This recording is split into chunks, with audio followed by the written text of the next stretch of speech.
the field is really different with the concepts. And when people spend their time in Jakarta and in other big cities, they suddenly think, I already see all part of Indonesia, but actually they only spend time in four biggest cities of the countries. And they haven't realized that outside these 4 or 5 big cities, it's totally different world. That's why they think it's easy to replicate. And it ends up, all of those businesses, a lot of startups and a lot of e-commerce, the consumers are concentrated in the big cities only. Because since the beginning, the solution is tailored for the urban people who live in the big cities, not people living in the rural areas. Welcome to Brave. Learn from Southeast Asia's best tech leaders. Build the future, learn from our past, and stay human in between. No BS on success. I'm Jeremy Au, venture capitalist, serial founder, Harvard MBA, science fiction nerd, and dad of 2 daughters. Every week, we debate startup news, interview changemakers, answer listener questions, and share personal insights. Join our movement of over 20,000 members and get transcripts, resources, and community at www.bravesea.com. Did you know that over 70% of B2B trade are conducted on credit terms? However, many suppliers struggle to support this, leading to lost business opportunities. Fluid offers instant B2B financing with one tap, seamlessly integrating with marketplaces and supplier platforms. This payment flexibility empowers buyers to secure their purchases on credit terms or installments. This results in increased basket sizes and an influx of new buyers for suppliers. Fluid provides a great user experience and the ability to facilitate high-velocity trade. This differentiates Fluid from traditional digital lenders and invoice financing companies. Want to learn more? Get in touch with Tracy, Fluid's co-founder, at trasy@gofluid.io to learn more. Hey Ryan, really excited to have you on the show. You are such an experienced and thoughtful founder that I thought this would be an incredible journey to share. Could you share a little bit about yourself? Thank you, Jeremy, for having me. So I'm Ryan, CEO and co-founder of Dagangan. I started my journey in a semi-military high school years ago, and then it's my long-time dream to be an army. I was accepted in Air Force Academy as well, but then I didn't continue because I didn't get the blessings from my parents. So I went to college, but then I think the dream is there. After graduated from college, I continued to masters and then worked for the government for a while. When I met McKinsey, and then long story short, I shift to become McKinsey consultants for years and then built my first startup, which is a renewable energy company. But then during my time in those startups, I found out that electrifications from renewables, to be specific, because we are electrifying the remote and isolated areas, is probably not a game changer. What's the game changer for the poverty, for the welfare? It's the cheap, affordable, high quality daily necessities for them. And that's the very reason why we built Dagangan 4 years ago. Amazing. So I remember that in your early days, you were a consultant at McKinsey, a couple of years there. I'm so curious, why did you choose to be a consultant and what did you learn there? Well, because I think my dream was to be an army, and it's about doing something for the nations. And when I didn't end up to be an army, I thought there should be something else I can do other than the army. And becoming a consultant really opening my eyes and widening my network. And then I can pinpoint which industry, which segment, which profession can be a very good substitution for becoming an army. That's why I joined McKinsey. And I feel like McKinsey or probably consulting is the place for people who haven't really detailed out what they want to do in life. It's a very good transit point.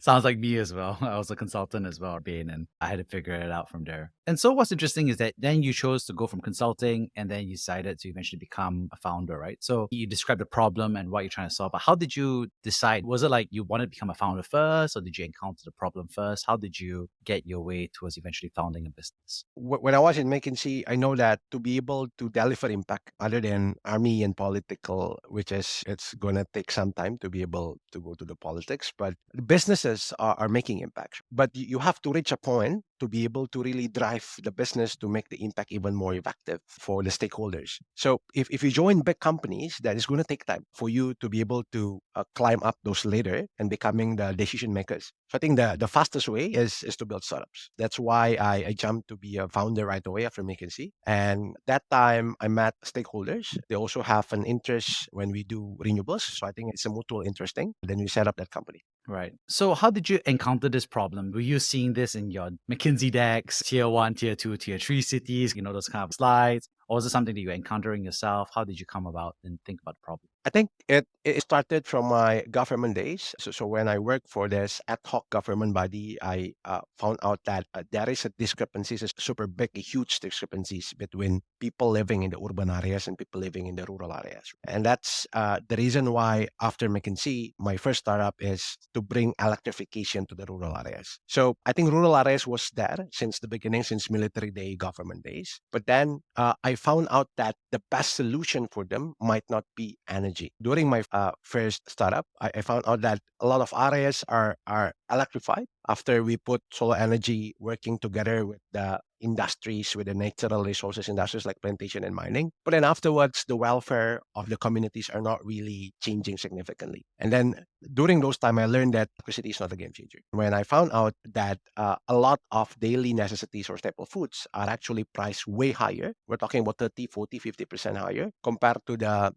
goods that we purchase in the big cities in Indonesia. So that moment when I thought, okay, so electricity is probably not the first main thing to transform the lives of the people.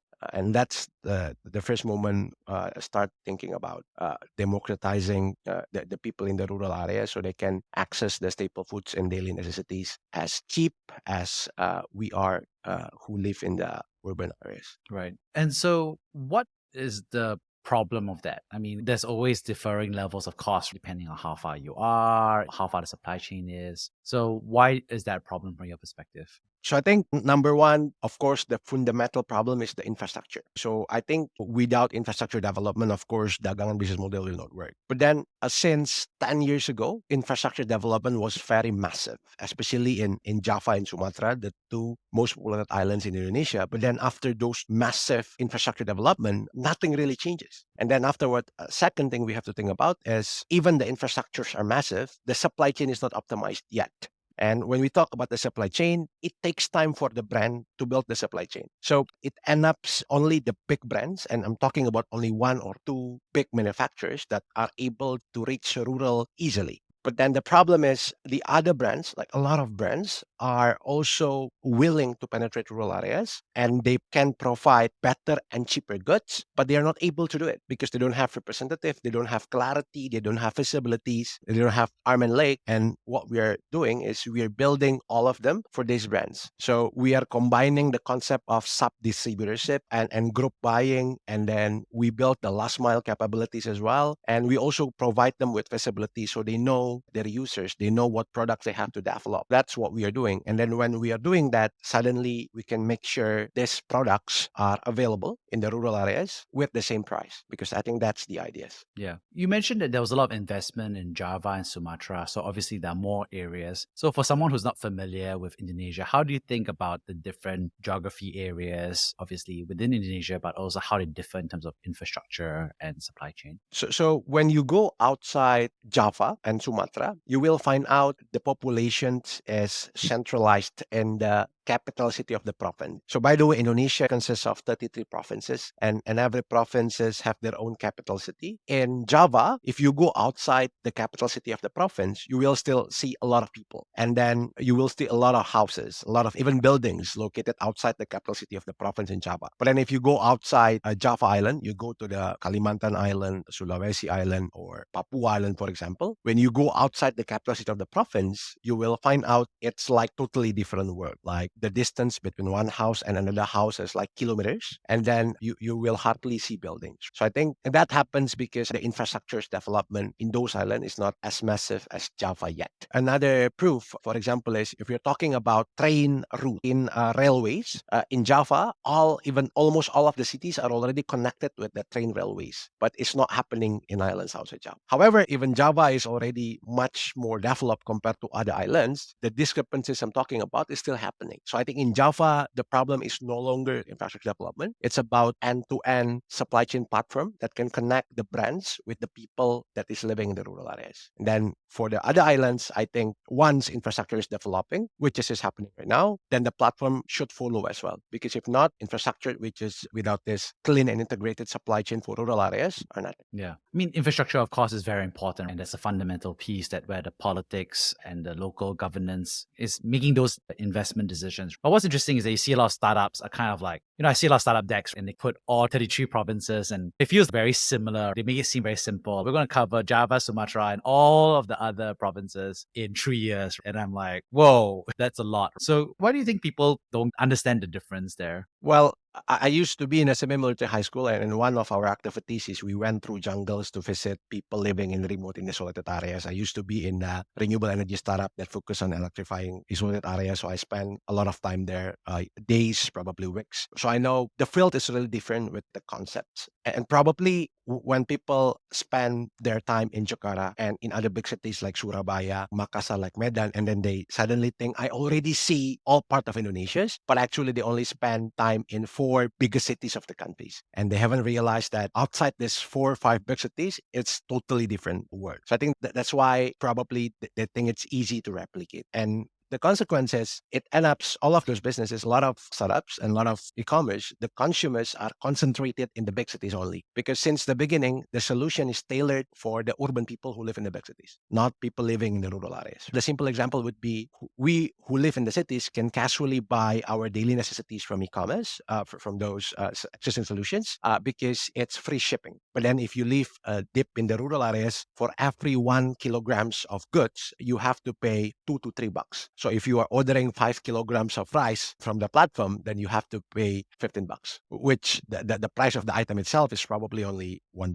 Yeah. I think that's such an interesting dynamic, which is that I think the certain cities and certain countries, obviously, it feels like it's seamless, right? It's like free shipping. But then the cost of shipping itself is just a known inherent cost that just happens to be subsidized by some platforms for some areas. And there's this kind of like brutal reality of the fact that, hey, you move a package from one place to another place. It takes money, takes time, takes effort, right? How do you see that pace of change happening? Is it accelerating? Is it declining? Is it staying the same? How do you think that change of the cost of shipping or the logistics, how is that improving across Indonesia? Yeah, I think if I'm a shipping company, I will make sure I first focus on the highly dense population cities. And that's the reason why if your companies are operating in the big cities, I think that the wisest option is to work with the existing logistics company or shipping companies. But then if you operate outside these big cities and then you rely on them, it would be tough because probably some of them don't have any operations in this remote, isolated rural areas. And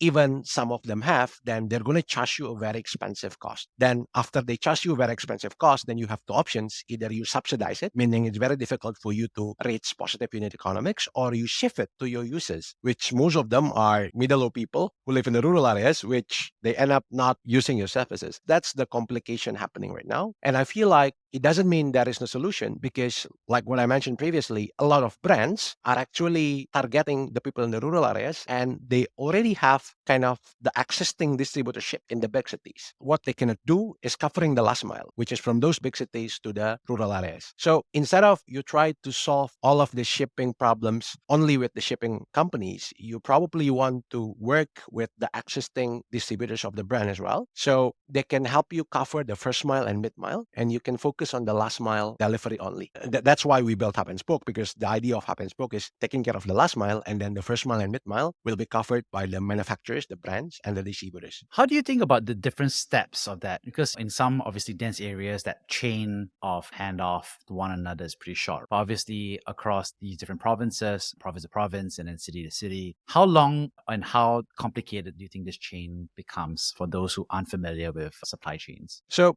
for some brands that only have distributorship in the big cities, they have to rely to the third parties to make sure their products are delivered or their products are sold or distributed in the rural areas. The problem is they cannot control the third parties, and they cannot control a lot of things. Number one, they cannot control the availability, meaning the third parties probably choose to put on hold the products until they see there is a scarcity, and then the price goes up and they are able to take more margin, which will also ruin, number two, your price. So not only the availability, you cannot control the price in the rural areas as well because of this stability. And the people in the rural areas are very price sensitive. So if you cannot price your products at the same level with the product they used to, then it's very difficult for you to penetrate the market. Now, what we offer differently is you can control us, meaning like you know where we are going to distribute the products. We are not going to sell it to the random places outside the island. We will continue the distribution to the rural areas within the province because we have the geographical location. By the way, you can always open Google Map and type Dagangan Hub and you will see our dot on the islands right away. And number two, you can control the price. So if you are the brands, you can always open our platforms.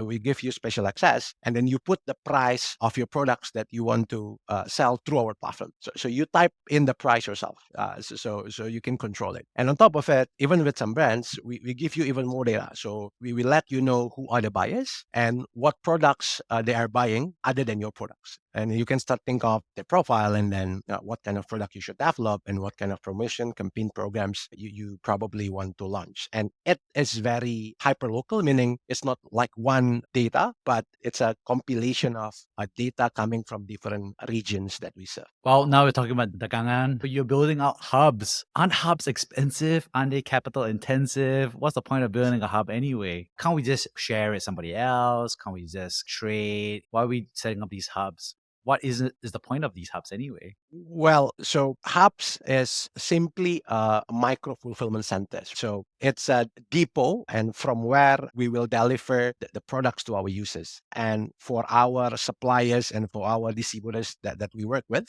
depot is simply a drop off point for them. So they don't have to serve the individual users or buyers in rural separately. They just drop off their goods in our depot. And it's very helpful for them because if you work with a lot of distributors, they will have this terms called MOQ, minimum order quantity, to justify their logistic cost. So I think depot help them to fulfill the MOQ. And when you say it, we built hubs, it's probably a bit too much because we don't build from scratch. We don't even acquire it from someone else. We just utilize the existing ones. So in the rural areas, there are a lot of buildings. It can be a house, as small as house. It can be a shop lot. It can be an unutilized warehouse. And then we work with the owners, the local entrepreneurs who own the properties, and then connect them to our warehouse management systems. So when we say about the cost, it's as cheap as putting a laptop and some racking to manage the goods. That's it. So I think what's interesting is what do the hubs do? I think there's a lot of different models out in the space that have gone for asset light. Some people have gone for more asset intensive. When you think about this, what is the overall strategy here from your perspective of how to service and serve this underserved population? Number one is the deepest penetration. So what we offer to the brands is you can penetrate deeper. And based on that, we quote unquote charge them for incentives for us that to help them to penetrate deeper. And the main reason of this is it's going back to both making sure the price that is given to the rural areas or the rural people is the same with cities. So we don't have to charge too much margins. We charge just enough margin because on top of those enough margin, we already get incentives from the brand. And the incentives and the additional margin is important for our profitability. And that's the reason why we have positive unit economics and that differentiate us with others. So that's the main ideas. However, to be able to do it, we cannot rely with the existing stakeholders. If we rely with the existing distributors, it's going to be tough for them because most of the distributors located in the cities, they are not located in the rural areas. And then if we ask them to deliver to rural areas, they have a calculation called minimum order quantity. So we cannot just ask them to send one piece, two piece to the rural areas. There is a minimum order quantity. And that's the reason why we need to have a stock point or a depot. And that's the idea of the hub. So the hub is basically a stock point to making sense the delivery from the area distributors located in the cities to the rural areas we are covering to meet or fulfill the minimum order quantity. And then this depot then will do the last mile to the end users. And I think it depends when we talk about asset light. If you mean asset light is we are not controlling controlling physical assets, I think even the big platforms, they are controlling the physical assets. But if you mean asset lights, meaning not owning the physical assets, I think we are also asset light because we don't own it, because it is basically owned by the local entrepreneurs and we just work with them. So what's interesting is that as a vertical, we've obviously seen both some emerging successes, but also many failures emerge over the past couple of years. From your perspective, what are some of the learnings that we should take away from this time? I think number one, you cannot do it alone. Like if, even on the deck, it looks simple, but as you mentioned, when we say about scaling up outside Jakarta, scaling up outside big cities, it's a big things, and we cannot do it alone. We should work with the existing stakeholders. It can be a rural people, the entrepreneurs that already own houses, already own shop lot, or the branch. We should work with them because I think the objective to penetrate rural areas is not only our objective; it's also the objectives of the brands that want to market and distribute their products to rural areas. So we should work with them. But then the problem is in the cooperation or in the collaboration, it should be a mutual benefit thing. So it's not only they help us, we should be able to help them as well. We should justify our value add to them. And I feel like a lot of players end up operating in the cities or the areas surrounding the cities because it's very difficult for them to go outside those areas to really go to rural areas. And then when they are not really operating in the rural areas, it's very difficult for them to convince the brands to help them because from the brand's perspective, if you don't help me penetrate, if you end up operating in the cities and then cannibalizing my distributors, is going to give me problems. So I think that's alignment should happen among the stakeholders and how not only about how they can help us, but how we can help them. I think that discussion probably didn't really happen. Meanwhile, we tried to make it happen since the beginning. Yeah. So I think what's interesting is that there's always that discussion about whether to work with the existing system and make it win versus kind of replacing them, right? Because I think there's been a lot of conversations which are saying like, middlemen are inefficient, middlemen are low productivity, middlemen are redundant and duplicative, right? So I think there's a perspective that you can just take out one or two of them and then that gives you your margin and so on and so forth. So how do you think about that? Does that actually play out in real life or is it more situational? How do you think about it? Yeah, I think the idea of replacing the existing players because we want to take their margin and put it on us because we feel like that's how we take margin. But then instead of replacing them and then take the margins, how if we think it like we help multiple stakeholders on the existing ecosystems and because we make their job easier, because we help them to get bigger margin, then we basically share that additional benefits. That's I think about it. Practically, it's not going to be as easy as I say it because every stakeholders have their different interests and have their different problems. What I can say now after 4 years building and operating Dagangan, it's doable. Yeah. And I think one thing I actually really respect about you is that I like this the theoretical, but also the practically. And I think one thing you've done very well is that everybody kind of knows that building a strong kind of like operating margin business is important, making sure that it's efficient and effective. Everybody knows it's important, but it's very hard to do, right? And put in practice. So I'm so curious, how do you go about doing it? How do you maintain the discipline at a company level to be effective? Well, I still remember when we went to the brands at the first year and even second year of our operations, no one cared about us. So I think there was a moment like the first 2.5 years when we built in silent, and then only on the third year, brands start recognize us and want to work with us. And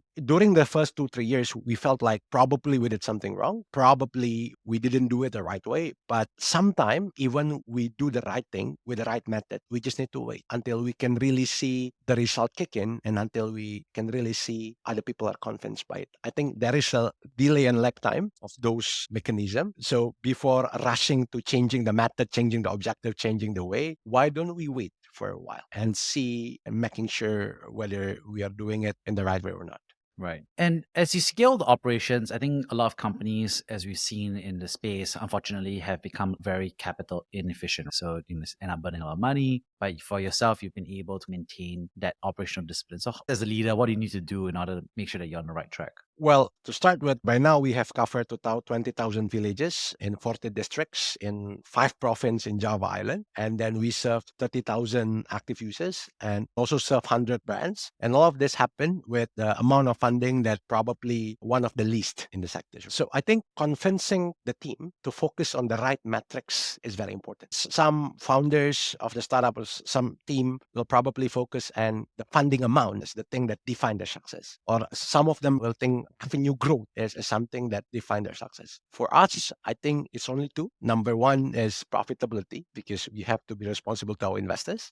Number two is the impact we deliver to the users because it defines the thesis of the business. And by seeing with our own eyes the lives of people change, it will give us psychological energy to continue moving on. So I think those two things are the metrics that we focus since the beginning. And sometimes things go up, sometimes things go down, revenue go up, revenue go down. Sometimes we get funding, a lot of money in the bank, and then sometimes it's tough. But what kept us moving is we get the buy-in from our investors because they know this is a profitable business. And we get the buy-in from the values, objectives, uses through the impact that we know this business is providing value add to our stakeholders. Could you share about what the right metrics you think are for a company in this vertical? What do you think they are? Well, I can map out the stakeholders into three groups. The first one is our investors, for sure. Number two is the brands that we're working with. Number three is the users. And I think it's pretty straightforward. For investors, at the end, they want to see that we are reaching or getting closer to profitability. So we show it through the unit economics, through the margins, through how we can run the business more efficient. And then from the brands, they want to see they can cover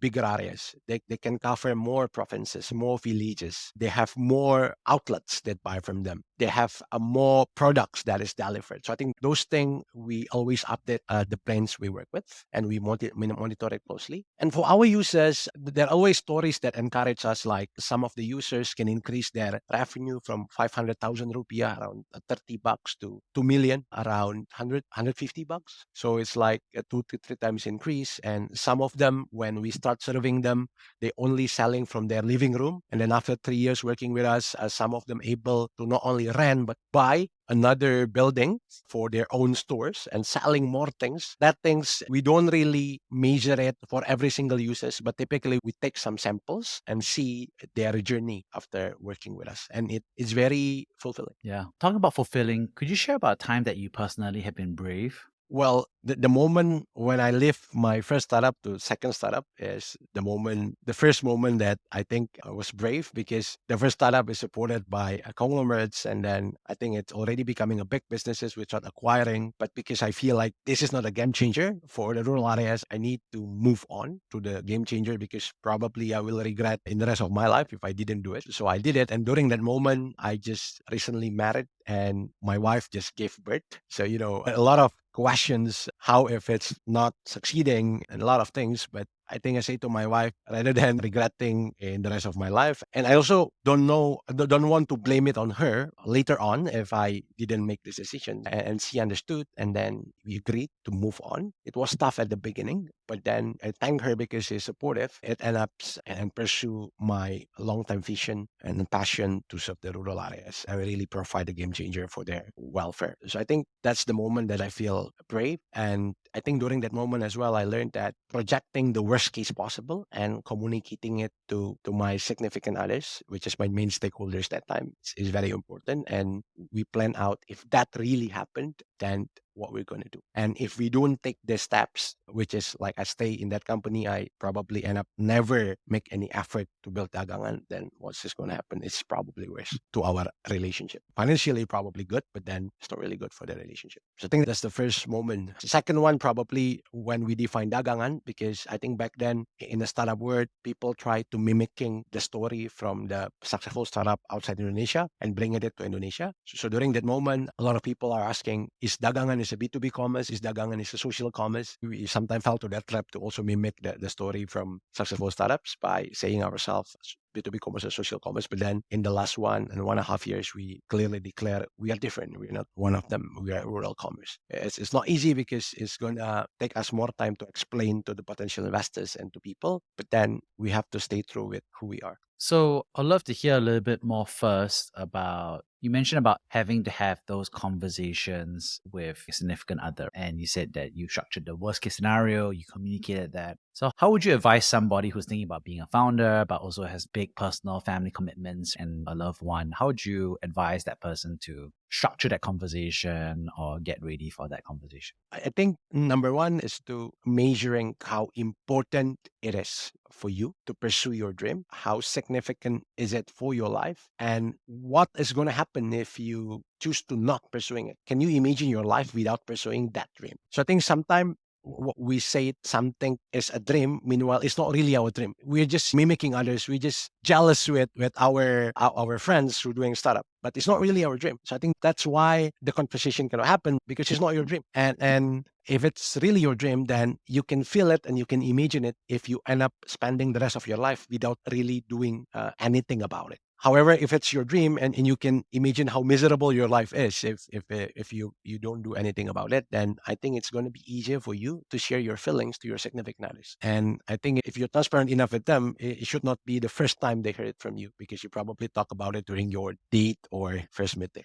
Can you imagine going on a date and then you're like, tell me about yourself? And it's like, I have a dream to be a founder. Let me tell you about all my dreams. I mean, it's kind of cute, but also I can imagine it doesn't work for every date. But I think in my case with my wife, during our dates, she knows that I think I always have passion for the rural. It's not I want to build a startup, I want to build Dagangan. No, it's just my heart and my passion for the rural areas. Yeah, and that's amazing. That's attractive for sure. And I think what you're also implying is there's also sacrifice and there are trade-offs. So from your perspective, what are those sacrifice or trade-offs that you should be aware of or that you need to articulate? You mentioned some of that, the worst case scenarios. There's an element of risk. But what other trade-offs do you feel should be communicated or discussed with in advance? Yeah, because once we are married, we are no longer one, but we are one package with our wife and probably our kids. So I think it's such a self-centric movement. If we just say, this is my dream, this is very important, and I want to do it, it should not be coming from someone who is married and especially they have kids. So I think what we should think about is what's going to happen to the family if I end up pursuing it. And then when I pursue it, it's not 100% guaranteed it's going to be success. If I fail, what's going to happen to the families? And then laying out this worst case scenario is very important. And number one, can we do something to avoid that or to minimize that? And if not, or if we can, but there is still probability it happens, then what we can do together as a spouse, as a partner, it has to be super clear. In my case, I give time 1.5 years during starting Dagangan. If we cannot get funding, if we cannot reach the specific milestone we want to reach, then I have to stop doing this and going to go back to work. Why 1.5 years? Because that's our savings. So our savings is enough for 1.5 years. So if we cannot get anything out of it in 1.5 years, I have to go back to work. I'm going to get any job as long as I can feed my family. And my wife is very supportive, and she's saying if that happened, she will also go back to work, because during that time, she just gave birth. She's not working. She's working now. What's it like becoming a father? Does it change the way you are a founder? Does it change who you are? Founder, when we are a founder, we have an objective, we have a drive to make things happen, and we are really focused on that. We use like that narrow glasses and only seeing the objectives without really thinking about the impact of what we do to people surrounding us, the impact of what we do to other communities and stakeholders. But now, after becoming a father, even if I become very thoughtful, because I still remember when I go home very late and then my son running at me, hugging me and asking me, why are you always working? It means a lot for me. And I think like, okay, if that is a very important work to do, if I can do it at home, better I do it at home. So I can spend time with my son as well. And it trained me to actually think about every single actions I do in life, whether this probably have impact on others. Like the fact that I work outside home and work inside home, back then I didn't really think through it. It means a lot for my son. So probably in other parts of life, there's another things that I think like this is a simple option. I just do A because I like to do it. But then probably choosing A or choosing B will impact other people's feelings.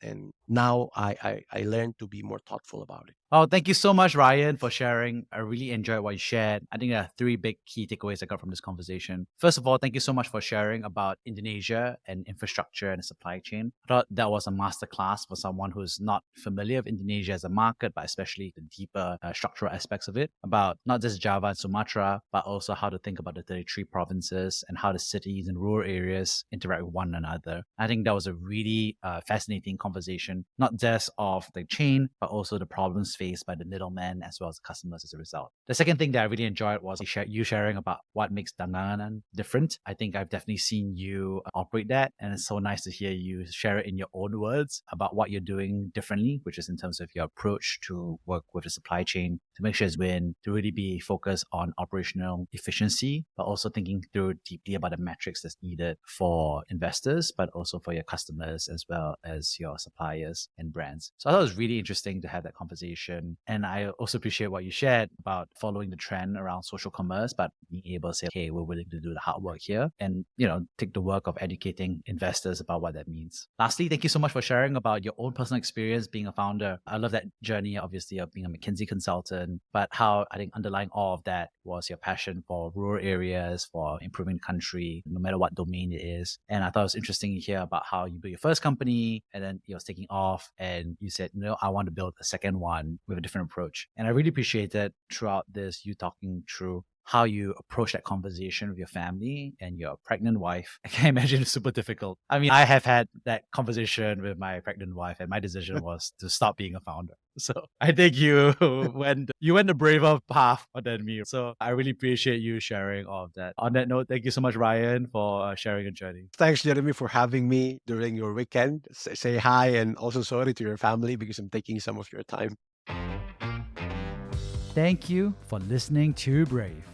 If you enjoyed this episode, please share the podcast with your friends and colleagues. We would also appreciate you leaving a rating or review. Head over to www.bravesea.com for member content, resources, and community. Stay well and stay brave.